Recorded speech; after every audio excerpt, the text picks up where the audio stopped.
Thank you. I've got a question here for the Trust. What are Carers Trust's ideas and campaigns for breaking cultural taboos for young carers being supported and recognised? What would I say there? I think the first thing is this is all about raising awareness. When you talk to people about the fact that they are very young carers, people are quite shocked usually, and I'm thought through the fact that in many households, when someone's suffering from a health problem, physical disability, maybe a peer suffering from mental health problems or whatever, there's actually often a child in there, and quite often we come across children who have just been dropped through the system, not been noticed, and their behaviours maybe show up at school where they're falling asleep, for example, or they're not getting their homework done, and this can trigger off a referral to the Trust, and our young carers team can get involved straight away. But to get to that state, we have to actually raise awareness, overcome these taboos, by actually working with schools, with colleges, with our colleagues in the Community Wellbeing Service. Obviously, we're commissioned by the Children's Directorate within the Council to deliver some of these services.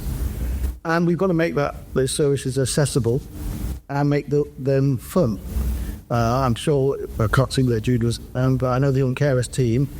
I say this at virtually every event, so I say it again. When I first started as CEO, I would be working late sometimes, and I'd see these children come in very apprehensive, very uncertain, coming for their first meeting at the centre, and then you see them 2 or 3 weeks later, and they're just bouncing. And they've got friends, they've got other children they've met, they've got mentors who can actually understand what they're going through. You see this with all carers, actually, of all ages. Just talking to another carer, or to a member of staff who's been a carer, or is sensitive to a carer, or to any one of you here. The burden goes off your shoulders because you hide the fact that you're a carer a lot of the time. You're worried. One of the other things that we need to work on with young carers in particular is that a fear that if they reveal themselves, they'll get into trouble, or their family member might get into trouble. This is often a problem where people think that the system's out there to break up families or to take people into care or the rest of it. And reassuring those children, if they do step forward, that they'll be heard, supported, and the whole family will be able to access the different ranges of services that are out there, and their needs will be put central.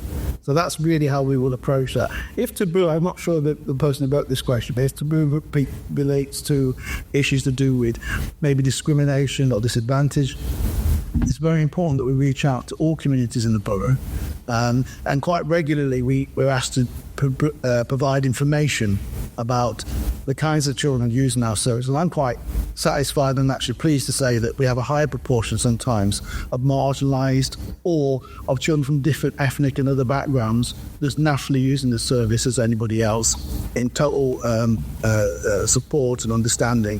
And I think there's more to be done in those areas. I think there's some really effective grassroots work going on. Autumn Project springs to mind. I've been to some events there. So we need to, there's no complacency, but I think that's what I would say on that question. Is anyone else wants to sort of?